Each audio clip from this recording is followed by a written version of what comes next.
Оройн мэндийг хүргэе. Дотн үлгэр хүүхдэд зориулсан лайв маань эхэлж байна. Дотн үлгэр лайваараа хөрхөн хүүхдүүдтэй зориулаад хүүхдийн зохиол болон үлгэрийг уншиж өгдөг. Эфт үзэг хүүхдийн зохиолчдын төвтэй хамтарч та бүхэнд хүрдэг байгаа шүү. Өнөөдөр бүгдээрээ эфт үзэг төвийн хүүхдийн зохиолч Амар Заяагийн Жаалхуу Анахан оронд очсон нь хэмээх хөөрхөн зохиолыг сонсгож байна. Энэ нэлээд урт зохиол байгаа болохоор ганц энэ зохиолыг л өнөөдөртөө уншия гэж бодлоо. Бямб гараг бүр дотн үлгэр лайв маань хүрдэг хүүхдэд зориулсан. Тэгэхээр Бямб гарагт 19 цагтаа бүгдээрээ хөөрхөн хүүхдүүдэд наашаа суулгаж байгаарай. Мөн шеэр хийгээд хөөрхөн хүүхдүүд болон дүү нартаа үлгэр хүүхдийн зохиол сонсгоорой. За тэгэхээр энэ номноос өнөөдөр уншина. Монголын хүүхдийн зохиолчдын шилдэг бүтээлийн төвөр гэсэн ийм зузаан ном байдаг. Энээс зохиолч Амар Заяа Жаалхуу Анахан оронд очсон нь гэсэн хөөрхөн зохиолыг бүгдээрээ сонсё. Болроо сайн байна уу? Орой мэндийг хүргэж байна. Пүрэв дарж Эрдэнэлэг сайн байна уу та? Орой мэндийг хүргэе. За энэ бол хүүхдэд зориулсан хүүхдийн зохиол үлгэрийг уншиж өгдөг лайв байгаа. Манай пэйж маань байнгын сонсогчд бол аль хэдийн мэдж байгаа. 20 цагийн дараа буюу 20 цагаас бол дотн хоолой хэмээх лайв өгүүллийн цаг маань хүрнэ. Тэр дотн хоолой лайв өгүүллийн цагаараа болохоор бүгдээрээ зохиолч их төвшингийн Зоосон нүдэд хэмээх романа үргэлжлүүлэн сонсох болно. За, урна пүрэвсрэн сайн уу? Орой мэндийг хүргэе. За зохиолоо эхлэе да. Үзэлт маань хангалттай болчлоо. За манай хөрхөн хүүхдүүд дүүнрээ наашаа суулгаарай. Эхэллээ шүү.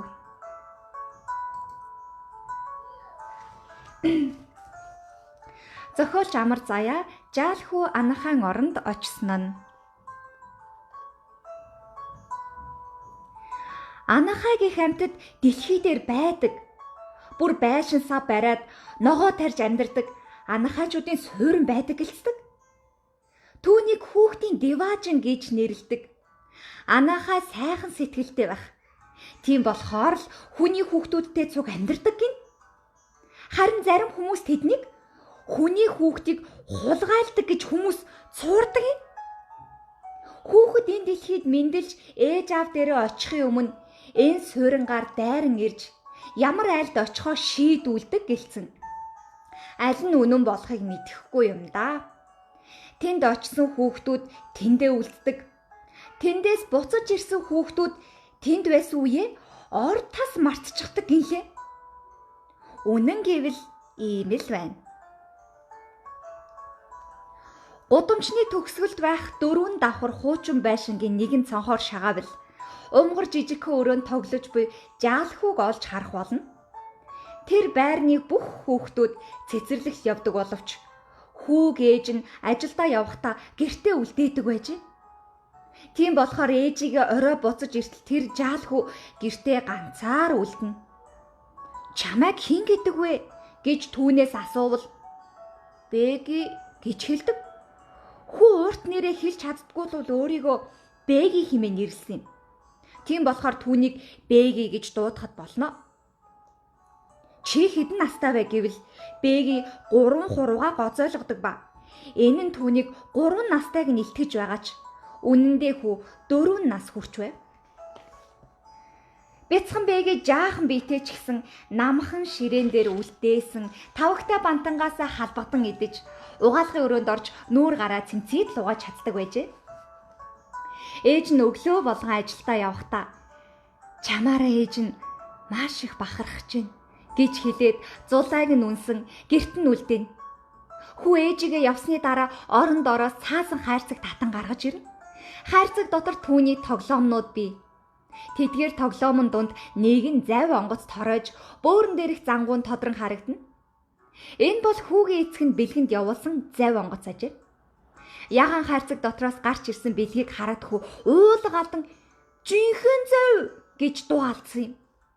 Энэ бол хэвлийдээ улаан будагтай зангууны зурагтай усанд хөвж чадах жинхэнэ завь байлаа.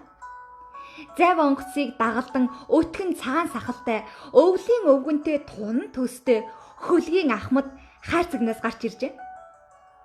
Түүнд байгаа тоглоомнуудаас хамгийн шилдэг нь энэ завь мөн хэмээн үзв. Энэ дэлхийн бүх далайчдаас хамгийн шилдэг нь миний завьны ахмад гэж хүү тооцов. Тэнгэрт бараан үл бүрхсэн бүрхэг нэгэн өдөр ээжигээ явсны дараа хүү тоглоомуудаа хайрцагнаас нь гаргав. Тоглоомн хүмүүсээ завин дээрээ дүүртэл суулгаад орны доогуур орж ширээний хөл орон далайн зогсоол болгосон ээжийнхээ улавч хүргэхээр явж байтал дэггүй салхи цонх балбав. Очоод хартал борооны дуслууд цонхны шилэн дээр бөмбөрч байна.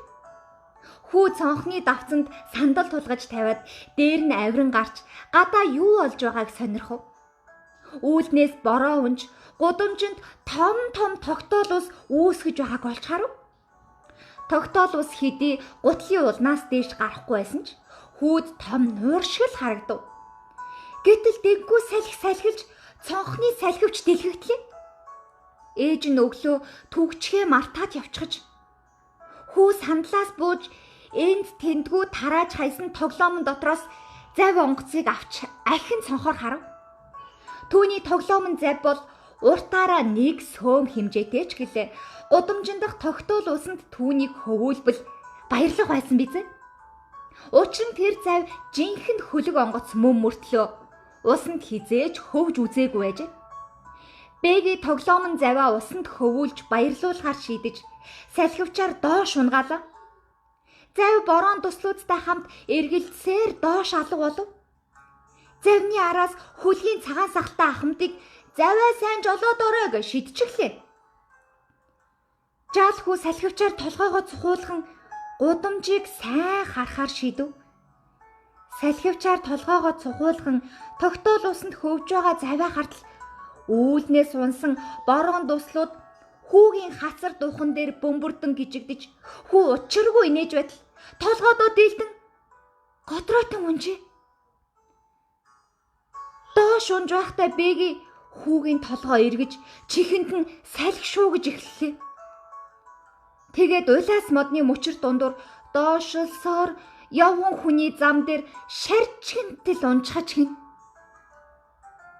"Хүүхэд унчглаа, тамнаа хүүхэд унчглаа" гэж гудамжаар явж байсан хүмүүс орилолдов. Хүмүүс түүн дээр цугларч байх үед жаалхүүгийн цонхийсэн царайд инээмсэглэл тодорч нүдэнд улаан ногоон толб бүрхэж байжээ. Дараа нь түүний хизээж харж байгаагүй уран бүжигчд бүжиглж нуугын ирвэхэнүүд түүнийг бүрхэн авах шиг хүүд санагдчихэ. Удалгүй "Дион" хэмээн дохоогоо хангинуулан түргэн тусламжийн тэрэг давхин ирлээ.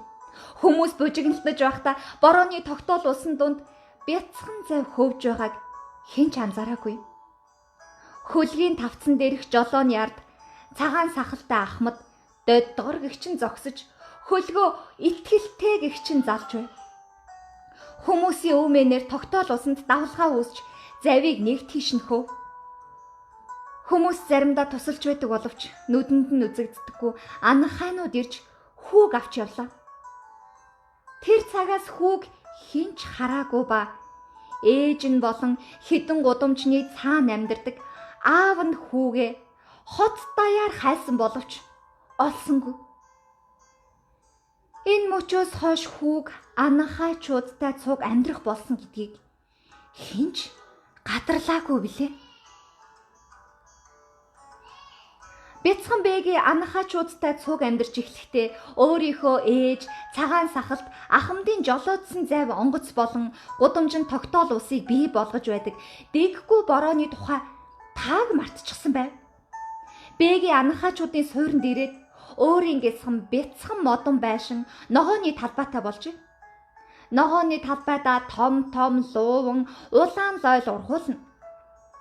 Тэр суурьнд анхаачуудын эн тэндээс авчирсан бяцхан хүүхдүүд амьдардаг ба тэд бүгд өөрийн гисэн ногооны талбайтай.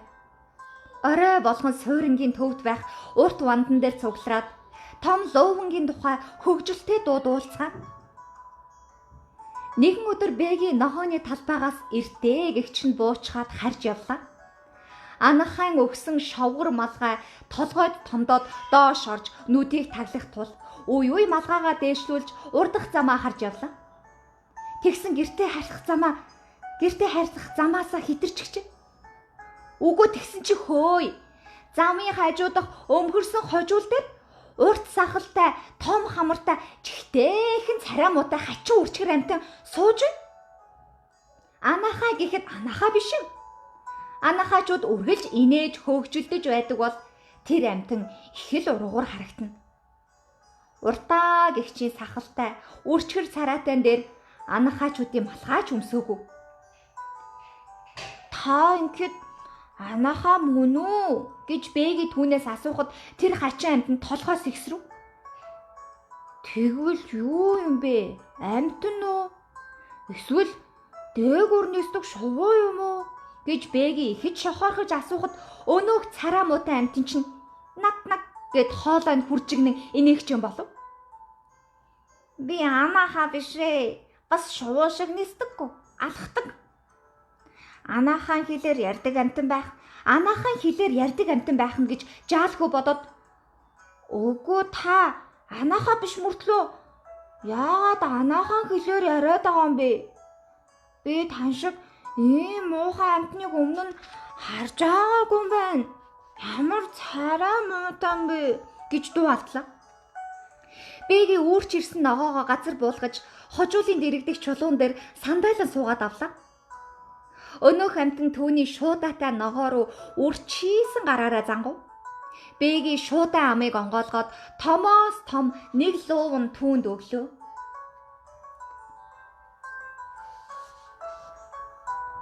Наад шиг нь энэ дэлхий дээр олон би бүр дүүрэн байгаа гэж хэмээн тэр амтан учиргүй баярлан хэллээ. Олон би гинэ. Тэгвэл надад яагаад харагддгүй юм бэ? Анахаачууд чамааг энд нуучихсан. Хэрвээ хүмүүс чамааг анахаачуудтай хамт байгааг олоод харчвал заавал буцааж авах болно. Учир нь чи анаахан хүүхэд биш. Харин хүн гэдэг амьтны хүүхэд байгаа юм. Тэр чихтэйхэн амьтны яриа хүүгийн сонирхлыг ихэд татав. Хүмүүсийн тухай надад яриад өгөөч гэж бэги түүнээс гуйв. Өнөөх ховдогч нь луунгийн шүүсийг гойжуулан шарчгэнтэл амтрахын эдснээ яриад өгөөч л гэх юм. Бүгд л нэг асуултад автах шүү гэж залах нь хүрсэн айта гараа саван таатай нь аргагүй хихрэв. Анахаачууд гэдэг чинь хүмүүсийн дэргэд ёор шалахгүй одоо амьтад байхгүй юу? Хуруу чинээ битээ байж худал ярьж үүгээр түүгээр хисүүжилж хүний хүүхэд чи шинжгүй хулгайлж авах нь яа гэж өнөөх амтан ууртаа хэлээд манжингийн үнцгийг зажилснаа түү гэд замын бут руу нулимв. Анахаачууд худалч биш. Чи өөрөө худалч хавдаг миний луунгуудыг өг би авлаа гэж бэги хэлв. Хүмүүсийн дунд чиний ээж чинь байгаа хэмээн өнөөх амтан хүүд хэлээд түүний шуудаг өөрлөгөө татаад амттай улаан лойлоос томоосон шилж байгаад л шүдгүй ам руугаа чихв. Ээж гэж юу юм бэ хэмээн бэгийг лавлахад өнөөх ховдог амтан хариулах завгүй зогсоо зайгүй идэн. Тэгээд амандаа улаан лойл хивж байгаад чамайг төрүүлсэн хүн гэж хам хум хэлв. Тэгвэл тэр яагаад миний дэргэд байхгүй байгаа? Анахаачууд чамайг ээжид чинь мижигдэхгүй авчихсан. Тэгээд ээж чинь чамайг хаана байгааг мэдэхгүй болохоор уйлаад сууж байгаа. Уйлна гэж юу хэлдэг юм бэ? Чамайг санахыг хэлдэг юм. Анаахуучид чамайг хүмүүсээс мартуулсан. Харин ээж чинь чамайг мартаагүй л байгаа. Ээж хүнийг мартуулах хэцүү. Чиний ээжтэйгээ цуг суудаг байсан хотод том байшингуудад олон хүмүүс амьдардаг. Анахан байшин хажууд нь зомхлол гэсэн. Хүмүүсийн хотод өөрөө хөдөлдөг машин, дээгүүр шувуу шиг нисдэг онгоц гэдэл чамайг гайхшруулах зүйл зөндөө бий. Яаж тийш очих вэ? Хүмүүсийн тухай бод. Тэгээд анахаачуудын тосгоноос яв. Ногооны талбайн цаана зөрөг бий. Тэр замаар явах юм бол чи хүмүүс дээр очих болно гэж хэлв. Бэги өөрийнхөө суудаг модон байшиндаа очиод хөрш анаахаан гэрээр орж тэр хачин хүний тухай лавлав. Хөрш анаахаа энэ тухай огт дуулаагүй юм байна гэд анаахаачуудын суурингийн хамгийн ухаантай анаахаатай уулзаад үзгэж зөвлөв. Хүү хамгийн ухаантай анаахаатай уулзахаар явлаа. Тэр суурингийн захад байдаг байшинд суудаг юм.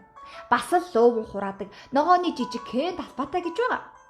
Түүн дээр Бэги явж очиод "Бэ, анаахаа биш юм уу?" гэж асуудал суурингийн хамгийн ухаантай анаахаа түүнд "Биш ээ" гэсэн хариу өглөө. "Тэгвэл би хэн юм бэ?" "Чи бол хүн гэдэг амьтны хүүхэд." "Үгүй би анаахаа мөн" гэж Бэги зүтгэлээ. Өөрийгөө нэгсээ хараач. Анаахаачудаас өөр байгаа зү. Хүний хүүхэд бага байхдаа хүнээс их өөр харагддаг. Тэгээд том болохоор хүнтэйгээ адилхан болчихдаг гэж анаахаа түүнд хэлв. Удахгүй чи улам өндөр нуруутай том толгойтой болж бидний байшинд орж багтахгүй болно. Анаахаачууд харин одоо байгаагаас юу өөрчлөгдөхгүй хэмээн хүү тайлбарлав. "Та нар намайг хүмүүсээс хулгайлсан юм уу?" гэж Бэги түүнээс асуухад "Үгүй ээ, чамайг хувь тавилангаас олсон юм" хэмээн хамгийн ухаантай анаахаа хариулв. "Тэр чинь юу айдх юм бэ?" гэхэд "Чи өөрөө л энд ирсэн гэсэн үг" хэмээсэн тул түүнд хүү итгэсэнгүү толгоос ихсрэв. Анаахаа хүүд үргэлжлүүлэн тайлбарлаж "Цаг нь болохоор чи эндээс явах л болно" хэмэв. "Тэгвэл би ногооны талбайгаа яах болж байна?" Өөр хүүхэд арчлах болно. "Тэгвэл би хүмүүсийн хотод багтах болов?" Хүмүүсийн хот анаахаачуудын тосгоноос их том. Чи тийшээгээ нэг л очих юм бол энд байсан бүх юмаа мартах болно. "Үгүй мартахгүй" гэж Бэги зөрүүдлэн хэллээ. "Мартах л болно. Энэ бол хувь тавилан." "Тэгвэл заавал мартна гэсэн үг үү?" "Тийм ээ." "Тэнд би ээжтэйгээ үргэлж хамт байх уу?" "Тийм ээ. Тэгтээ чи том болсны дараа ээж чинь чамаас явах болно." "Хаашаа тэрүү?" "Хувь тавилан руу эргэж ирэхгүйгээр явна да" гэж анаахаа дуугарав. Бэги суурингийн хамгийн ухаантай анаахаан гэрээс боддол болон гарч ирлээ. Бэги хүүд анаахаачуудын сууринаас явах бодол төрөхгүй байсан тул ногооны талбайдаа үргэлжлүүлэн ажиллав. Ажилдаа улаарад хамгийн ухаантай анаахаа болон өнөөх царай муутай амьтны яриг түр мартчихжээ. Тэгтэл тэнгэрт бараан үл хуралдаж бороо орж дэггүй салхисаал эхлэв. Анаахаачуудын суурьнд бороо бараг ордоггүй болохоор ихэнх анаахаан гэр дээвэргүй затгаа суудаг үлээ. Ус энд тэндээс гоожиж эхлэхэд анаахаачуудын суурин бөөн үемэн хүл хөдлөхөн болов. Зарим анаахай төмпөн сав барьчихсан ус тосгоор хөөрцөглөн гүйлдэж, зарим нь борооноос хорогдох гэж бие биенийхээ байшин руу ээлжлэн орцгоож байлаа. Тэдэн дунд суурингийн дунд суудаг нэг анаахай сандрангуй харагдана. Зочломтгой гэж их дээхэн анаахай юмсан ч Бэги тэдний завтаа үедээ зочлдог. Урилгачгүй яваад очихоор хөл алдаад баярлаад авдар саваа ухаж өөршгөө том шинхээ луван гаргаж ирээд дайлдагсан. Бороо орсон тэр өдөр тэдний зочлтол хөөхий минь онгорхоо дээврийн энд тэндээс нь ус хоожол хамаг саваа тосчихсон сууж бай. Бэгийг хараад өнөөх анаахаа найзыгаа ирэхэд цайлах сав суулгаж байхгүй бүгдийг нь ус тосчихсон гэж халаглав. Анаахаачуудын суурьнд бороо зогссонгүй үргэлжлэн орсоор хит тонлоо.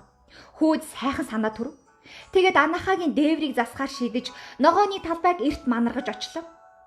Өнөөх анаахаан байшинд шат тавьж дээвэр дээр нь гарч шомбойтол суугаад цоорхоогоор харвал Хөөрхий минь гэр дотроо энд тэмтгүү тоссон савнууд донд сууж харагдана. Бэгийн сарвчин дотроос тэвэр хуураа өвс олж дээврийн онгорхоо хэсгүүдийг бүрхэж додомдож өгөөд гэртээ хариу. Гүй нэрээ бас хачина. Бүтэн сайнны өглөө ногооны талбай дээрээс харж яваад бяцхан модон байшингийнхаа хаалгаар орох гэдэл тог гэд тодхон толгоогоо цогтөг бай шүү. Ёо мөн сонио хийгээ гэсээр хүү аваажуулаас нь тухаа маажуу. Урд нь зүгээр л ордог байсан. Одоо харин толгой тулдаг бай шүү. Удахгүй бүхийж ордог болох нь дээ гэж хүү хэлээд галт тогоонд нь цай ууд суусан анаахаа чудад сонирн болгож ярив. Дараагийн өдөр бэги байшинтаа орж багтахаа болчихов. Тэгээд хаалгаар арай ч хүү мөлхөж орлоо. Тэр шөнө орон дээрээ хүү багтаж ядан тун тавгүй унтлаа. Хөлн орноосоо хэтрээд цонхоороо гарч байсан гэж. Тэгээд линдээс явах цаг минь болсныг ойлгоод хүүгийн зүрх луг цохиллоо. Маргааш ногооны талбайгаас шинэхэн луунгууд хурааж уутанд хийж үрээд хүмүүсийн суудаг хот руу явхаар шийдлээ. Тосгоны бүх анаахачууд цуглаад үдэлтийн дуу түүнд дуулж өгцгөө. Тэр үдэлтийн дууны нэг бадгийг энд өгүүлбэл анаахаан суурангаас холдож айн зүрхт хүрээрээ айн зөргөөр алхаж хүмүүсийн хотод очоорой. Ээжи аав нь баясан ухтандаа ногооны талбайн цаатал өнөөх амтны сууж байсан чулуу харагдана. Чулуунаас цааш жим гарч байна. Бэги тэр жимээр алхаж харлаа. Ой мод өнгөрч тал газрыг туулахад том байшингууд харагдлаа. Хүү луувантай уута чанга гихчин тэрвээд хотын зах руу алхаад орчихлоо. Хот газрын чимээ шуугаа гэдг нь таймгүй их. Хүмүүсийн амьдардаг байшингууд юр бусын том юм. Эндхийн байшингийн хаалганд миний толгой тулахгүй гэж хүүд бодогдно. Тэгээд бэгийн амандаа орж ирсэн дууга хөгжилтэй аялав. Хүмүүсийн хотын байшингууд дундуур алхаад марш 1 2 3 төмөсний талбай руугаа одоочууд бид алхаж явна. 1 2 3 хүмүүсийн байшин том шүү. Тодгонд толгой тулахгүй шүү. Ня гэж араас нь зохиож амандаа хөгжилтэй аялав. Түүний цээж баяр хөөрөөр дүүрэн хөлн хөнгөрч хоёр гараа савлан дэгдэж пүт алхаж баярлсандаа ниссэх мэтэл хурдалж байлаа. Хажуугаар нь галт тэрэг төчигнэн өнгөрөв. Хүүгийн шавгар малгай салхинд хийсэг шахав. Галт тэрэгний төмөр дугуйнд газар төжигнэн дөргиж байлаа. Тэд арай газар дэлхийг хайрладаггүй юм биш байгаа гэсэн бодол бэгийг төрөөтгөлөө. Тэгтэл гудамжны буланд байсан нэгэн байшин түнд туйлын дотн санагдаад явчихв. Хүү тэр байшинд хурч очлоо. Үүрч явсан шуудаатай лууванга өөдөнд нь тавиад дээр нь гарц зогсов. Түүний толгойдоо өгүүлсэн анаахай малгай багдаад унчих гээд байсан тул халаасандаа чих. Бэгийн хаалгыг тогшив. Тог. Тэнд ээж минь байгаа. Аав минь байгаа, бас ах нар, эгч нар минь байгаа. Яа. Надад зориулж ногоотой шул буцалгаж байгаа да.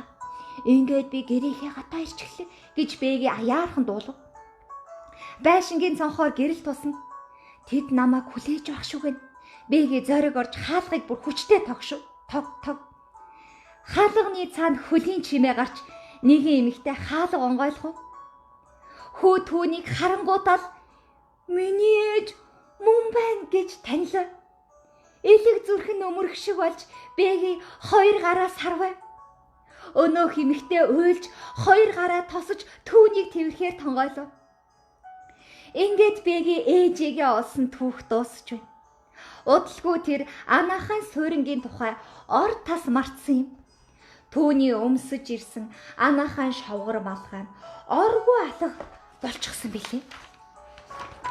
За ингээд бүгдээрээ Монголын хүүхдийн зохиолчтой шилдэг бүтээлийн төвөр номноос зохиолч Амар Заяагийн Жаалхуу анаахаа оронд очсон хэмээх хөөрхөн хүүхдийн зохиолыг сонслоо. Хүүхдийн зохиолчдын эвт үзэг төвтэй хамтарч хүргэдэг дотн үлгэр лайв өгүүлэлэг маань хүрлээ. Хамтаас нь баярлалаа. Ингээд манайха лайваа шеэр хийгээд хөөрхөн хүүхдүүд болон дүүнертаа хүргээрээ. Хамтаас нь баярлалаа. Удахгүй 30 минутын дараа 20 цагаас дотн хоолой лайв өгүүллийн цагаараа уулзъя. Зоосон нүдэд хэмээх романы үргэлжлэлийг унших болно. Хамтаас нь баярлалаа.